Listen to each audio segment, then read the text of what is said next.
Hey guys, ఈరోజు recipe వచ్చేసి one more flavoured rice, that is పుదీనా రైస్. అది ఎలా తయారు చేయాలో చూద్దాం పదండి. ఫస్ట్ ఒక పెద్ద బగోనా తీసుకోండి. అందులోపల ఒక 2-3 స్పూన్స్ ఆయిల్ యాడ్ చేసుకోండి. ఆ ఆయిల్లో నేను చూపిస్తున్న బిర్యానీ స్పైసెస్ అన్నీ యాడ్ చేసుకోండి. ఇప్పుడు ఆ బిర్యానీ స్పైసెస్ మనకి ఆయిల్లో మంచిగా వేగిపోవాలి. అవి వేగిపోయాక పొడుగ్గా కోసుకున్న ఉల్లిపాయలు, పచ్చిమిరపకాయలు 2 యాడ్ చేసుకొని ఆయిల్లో మంచిగా వేపుకోండి. ఇవి కూడా వేగిపోయాక ఇప్పుడు ఒక స్పూన్ అల్లం వెల్లి పేస్ట్ యాడ్ చేసుకోండి. ఆ అల్లం వెల్లి పేస్ట్ అనేది పచ్చివాసన పోయే వరకు మంచిగా ఆయిల్లో వేపుకోండి. ఇప్పుడు మన తాలింపు రెడీ అయిపోయాక ద స్టార్ ఐటమ్ పుదీనా పేస్ట్ యాడ్ చేసుకోవాలి. ఈ పుదీనా పేస్ట్ ఎలా తయారు చేసుకోవాలి అంటే, ఫస్ట్ పుదీనా చిక్కుకొని ఆ ఆకులు నీట్గా వాష్ చేసుకొని అందులోపల కొన్ని పచ్చిమిరపకాయలు, చిన్న అల్లం ముక్క యాడ్ చేసుకొని కొంచెం వాటర్ యాడ్ చేసుకొని నీట్గా ఫైన్ పేస్ట్ చేసుకోండి. దాని తర్వాత టమాటో పేస్ట్ నేను యాడ్ చేసుకుంటున్నాను. మీరు దాని ప్లేస్లో చింతపండు పేస్ట్ కూడా యాడ్ చేసుకోవచ్చు. బట్ చింతపండు పేస్ట్ నాకు నచ్చదు కాబట్టి I'm going with tomato paste. ఈ టమాటో పేస్ట్ అండ్ ఇంకా పుదీనా పేస్ట్ నీట్గా మనకి వేగిపోవాలన్నమాట. ఎలాంటి పచ్చివాసన ఉండకూడదు. కొంచెం మనకి క్విక్గా వేగడానికి కొంచెం సాల్ట్ యాడ్ చేసుకోండి.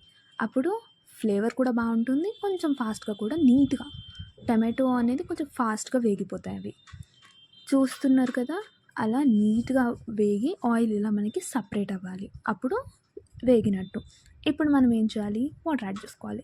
ఈ వాటర్ ఎలా తీసుకోవాలి అంటే, మీరు ఎంత బియ్యం తీసుకుంటారో, లైక్ 1 గ్లాస్ బియ్యంకి 2 గ్లాసెస్ వాటర్. అదే బాస్మతి రైస్ అయితే 1 గ్లాస్ బియ్యంకి 1.5 వాటర్ సరిపోతుంది. నేనైతే నార్మల్ బియ్యం తీసుకున్నాను. So 2 గ్లాసెస్కి 4 or 5 glasses water add చేసుకున్నాను. దాని తర్వాత ఉప్పు, గరం మసాలా, ధనియాల పొడి అన్నీ యాడ్ చేసుకున్నాను. ఇప్పుడు వాటర్ నేను చూపించినట్టు మంచిగా బాయిల్ అయిపోయాక ముందుగా మనం నానబెట్టుకున్న బియ్యం అందులోపలికి యాడ్ చేసేసుకుందాం. మెయిన్ థింగ్ ఏంటంటే, బియ్యం మనము ఒక హాఫ్ అన్ అవర్ పైన నానబెట్టుకోవాలండి. అప్పుడు బియ్యం అనేది మనకి సాఫ్ట్గా మంచిగా ఉడుకుతుంది. సో నేనైతే ఒక హాఫ్ అన్ అవర్ అలా నానబెట్టుకున్నాను. ఇప్పుడు ఆ బియ్యంని నేను యాడ్ చేసేసుకుంటున్నాను.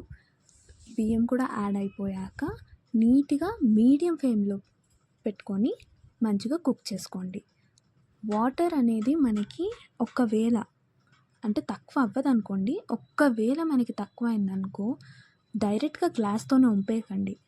జస్ట్ కొంచెం ఇలా వాటర్ తీసుకొని చిలికించండి దాని మీద, అంతేగాని గ్లాస్తో మాత్రం వంపేయకండి. ఎక్కువ అయిపోతే మనము ఏం చేయలేము. అంతేనండి, ఇంకా మన పుదీనా రైస్ రెడీ. చూసారా ఎంత పొడి పొడిగా ఉందో. నేను చెప్పినట్టు ఫాలో అయ్యి చేయండి. మీరు కూడా సూపర్ టేస్ట్ ఎంజాయ్ చేస్తారు. మంచి గ్రేవీతో సర్వ్ చేసుకోండి. బాయ్.